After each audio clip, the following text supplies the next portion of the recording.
Hello everyone, welcome in Power Plant Engineering as the elective of 5th semester Mechanical Engineering Department. Unit 3 Steam and Gas Power Plants. Topic 6 Gas Turbine Power Plants and its Maintenance. Lecture number 16 prepared by Mrs. Amruta Munle, lecturer in Mechanical Engineering Department, NIT Polytechnic, Nagpur. Content of this lecture as methods to improve thermal efficiency of gas turbine power plant.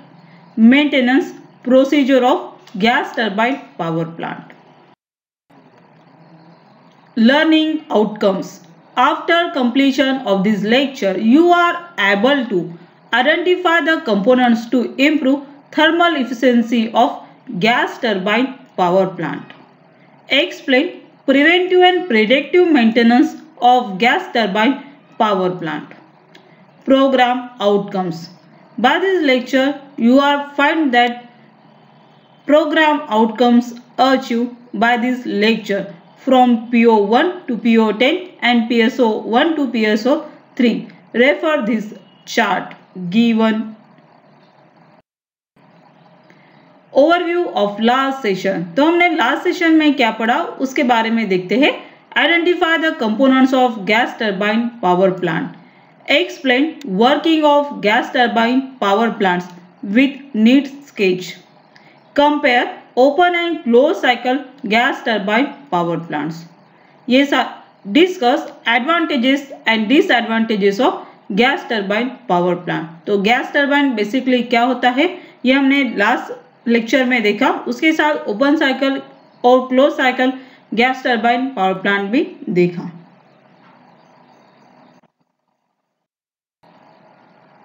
तो आइए discuss करते हैं methods to improve the thermal efficiency of gas turbine power plant.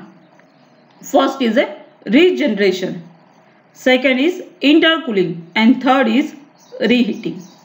तो regeneration, intercooling and reheating ये हमें component use करना है gas turbine power plant की थर्मल इफिशिएंसी बढ़ाने के लिए in gas turbine power plant. तो देखते हैं रीजनरेशन ये कहाँ यूज करेंगे.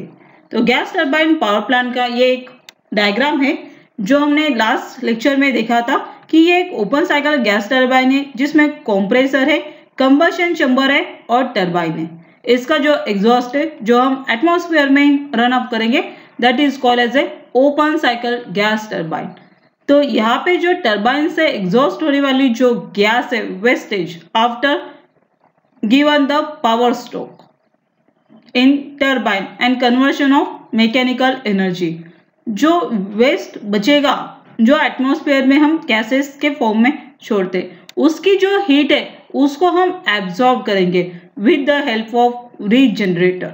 तो इस regenerator is nothing but the heat exchanger. तो ये क्या करेगा, एग्जॉस्ट से जो गैस रिटर्न जाएगी एटमॉस्फेयर में वहां की जो हीट है उसको हम ट्रांसफर करेंगे इनलेट ऑफ कंबशन चैम्बर. तो कंबशन चैम्बर में जो गैसेस कंप्रेसर के बाद जाने वाली है उसको हम हीट प्रोवाइड करेंगे जिसके वजह से कंबशन चैम्बर में जो हीट रिक्वायर्ड है उसका रिडक्शन होगा. तो जब कंबशन चैम्बर का इनपुट रिडक्शन होगा कोल्स एंड फ्यूल्स का रिडक्शन होगा for generation of heat in combustion chamber. तो हमारे प्लांट की थर्मल इफिशिएंसी इंक्रीज होगी बिकॉज लेस इनपुट में हम हाईएस्ट हीट अचीव कर सकते. That is a regenerator and it is in between of the turbine return line and combustion chamber before. तो ये कंप्रेसर के बाद कंबशन चैम्बर के लाइन को ज्वाइन करेगा और टरबाइन के रिटर्न लाइन को भी ज्वाइन करेगा. तो that is called as a regenerator used to increase the thermal efficiency of gas turbine power plant. Like that. Next is a intercooler. तो ये इंटरकूलर इस तरह से रहेगा. तो इंटरकूलर हम कहाँ यूज करेंगे, तो इंटरकूलर हम यूज करेंगे लो प्रेशर कंप्रेसर और हाई प्रेशर कंप्रेसर के बीच में. तो जैसे कि आपको कंप्रेसर देखा है तो कंप्रेसर में हम लो प्रेशर कंप्रेसर दिखते हैं और हाई प्रेशर कंप्रेसर दिखते हैं। तो इन दोनों को ज्वाइन करने का जो सिस्टम होता है वो इंटरकूलर होता है। तो इंटरकूलर क्या करेगा, दो कंप्रेसर का यूज करेंगे हम open cycle gas turbine power plant में। बाकी कंपोनेंट्स हमारे एज इट इज रहेंगे, जैसे कि कंबशन चैम्बर एंड टरबाइन। तो जैसे ही इनलेट से आपका एयर आएगा तो कंप्रेसर में जाएगा, लो प्रेशर कंप्रेसर में वो पहले स्टेज में कंप्रेस होगा और उसकी जो हीट है वो इंटरकूलर के थ्रू कम होगी।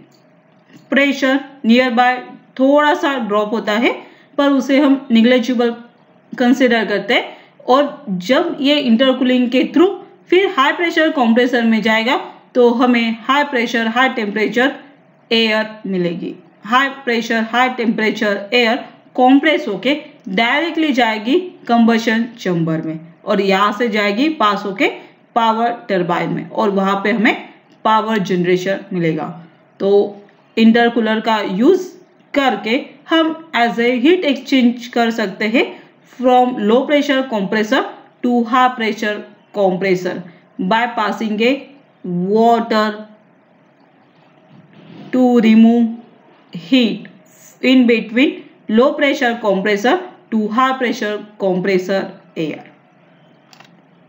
So let us discuss about reheating. तो जिस तरह से हमने देखा कि इंटरकूलर यूज होता है in between of low pressure and high pressure compressor, तो उसी तरह से रीहीटिंग यूज होगा high pressure turbine and low pressure turbine बीच में।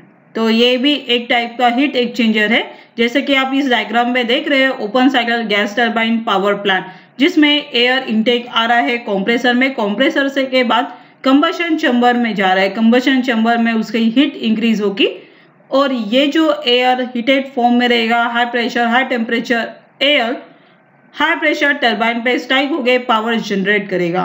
उसके साथ इसके रिमेनिंग जो एयर बचेगी वो एटमॉस्फेयर में न सेंड करते हुए हम यूज कर सकते हैं रीहीटिंग में।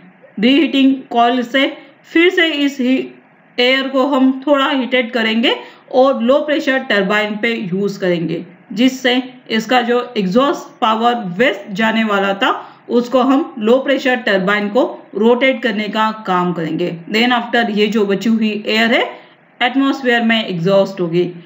टू स्टेज टरबाइन यूज करके हमें मैक्सिमम पावर जनरेट होगा by using of same input. तो सेम इनपुट में हम मैक्सिमम पावर यूज कर सकते हैं by using of reheating concept.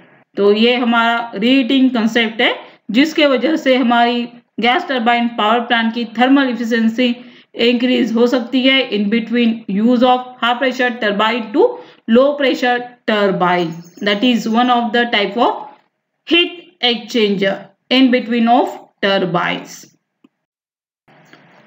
तो हमने देखा रीजनरेशन, इंटरकूलिंग एंड रीहीटिंग के वजह से हमारी थर्मल इफिशिएंसी तो गैस टरबाइन पावर प्लांट की स्टेप बाय स्टेप बढ़ रही है। पर अगर इन तीनों कंपोनेंट को अगर हमने ओपन साइकिल गैस टरबाइन में कंबाइन किया तो हर एक स्टेज पे जो इंक्रीज होने वाली थर्मल इफिशिएंसी थी गैस टरबाइन की वो बिल्ड होके जनरेट हो सकती है और ये बेनिफिट देगा हमारे गैस टरबाइन पावर प्लांट की 60% तक इफिशिएंसी बढ़ाने का काम करेगा। तो जैसे कि हमने देखा इंटरकूलर कहाँ यूज होता है, इंटरकूलर यूज होता है in between of two compressor. तो ये यहाँ पे इस डायग्राम में शो हो रहा है कि दो कंप्रेसर के बीच में फर्स्ट कंप्रेसर है सेकंड कंप्रेसर, लो प्रेशर कंप्रेसर है हाई प्रेशर कंप्रेसर के बीच में इंटरकूलर यूज किया है।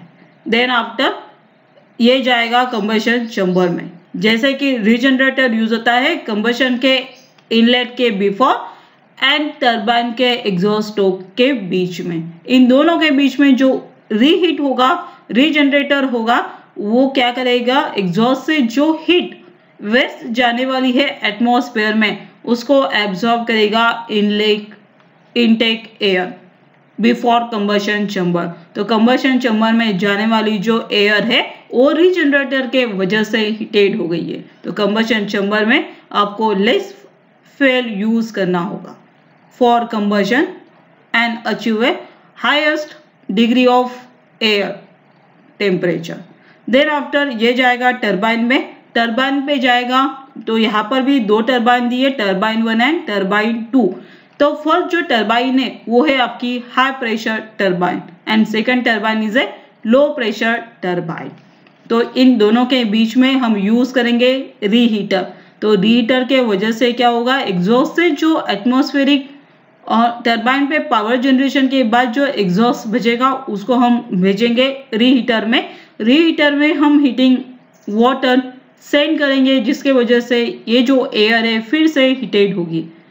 जो टेम्परेचर इसका लॉस हुआ है in between of high pressure turbine, then ये हीटेड हो गए लो प्रेशर टरबाइन पे जाएगी और वहां से भी हमें पावर जनरेट करके मिलेगा। और यहाँ से जो एग्जॉस्ट बचेगा वो जाएगा रीजनरेटर में जो कंबशन एयर को हीटेड करेगा।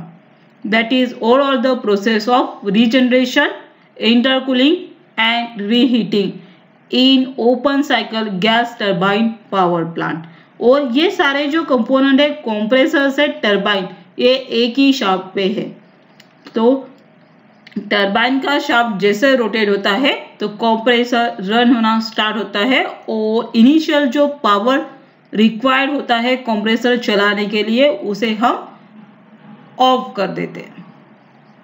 उसी के साथ आपको एक और चीज नोटिफाई करनी है कि टरबाइन और कंप्रेसर का सिंबल। तो यहाँ से ये लेस देन है तो ये कोनिकल शेप कम हो रहा है, तो ये कोनिकल शेप टरबाइन का इंक्रीज हो रहा है। तो जिस तरह से इंक्रीज होता है तो वो होता है टरबाइन सिंबल और यहाँ से डिक्रीज होता है तो वो होता है कंप्रेसर सिंबल। तो आपको सबसे पहले ये ड्रॉ करना है कि दोनों साइड इसके पैरेलल रहेंगे सेम और देन उसके अपोजिट जो साइड्स है वो इंक्रीज होंगे। तो that's between A compressor and turbine. You do not mistake the turbine in here and compressor in here. Okay? That is a process of thermal efficiency increase in gas turbine. Now we discuss about maintenance of gas turbine power plant. तो जिस तरह से हमने steam power plant का maintenance देखा उसी तरह से गैस टरबाइन पावर प्लांट के कुछ कंपोनेंट्स देखते हैं जिसका रिपेयरिंग मेंटेनेंस किस तरह से करना है। जैसे कि स्टैटिक ब्लेड ऑफ टरबाइन, इसमें अगर प्रॉब्लम आता है तो आपको वेरीफाई करना है वेल्डिंग रिपेयर ऑफ क्रैक्स और its buildup, brazing and diffusion bonding, creep deformation repair and recoating of static blade of turbine. Turbine bucket में अगर प्रॉब्लम है तो आपको चेक करना है और रिप्लेस भी करना है tip welding, buildup and recoating. Combustion liner में अगर प्रॉब्लम है तो welding repair of cracks parts आपको चेक करना है और उसको वेल्ड रिपेयर करना है। Replacement of spring seal, collars etcetera, also recoating here. Transition pieces में अगर प्रॉब्लम है तो that utilize welding repair of cracks and abrasion, creep deformation repair and also in recoating. Unit outcomes achieve, तो इस lecture में हमें unit outcomes कुछ achieve हुए, वो है identify the given components of gas turbine power plant, explain preventive and predictive maintenance of the given major component of given turbine power plant as a gas turbine power plant. So the summary of today's lecture as methods to improve the thermal efficiency of gas turbine power plant, maintenance procedure of gas turbine power plant, program outcomes achieved. By this lecture you find that PO1 to PO10 and PSO1 to PSO3 will be mapped by this table.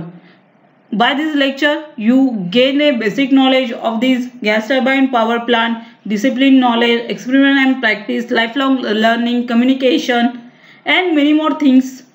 And this will be a one of the process, and this process achieved by this lecture, and it will be mapped from PO1 to PO10 and PSO1 to PSO3 very well. Now the time is to give some assignment, and assignment number 16. You all write all the questions of this assignment and solve in your copy. First is identify the components of gas turbine power plant which is used to increase efficiency of plant. Construct the combined layout of gas turbine power plant with regenerator, intercooler and reheating. Explain the maintenance procedure of gas turbine power plant. You all note this question in your copy and solve and upload as a assignment number 16. By solving and for solving these questions, you watch this video again. Pause some time and understand the concept what you learn by this lecture. If there will be some difficulty, then contact to subject teacher for betterment of understanding of this topic. Thank you. Happy learning. Keep online.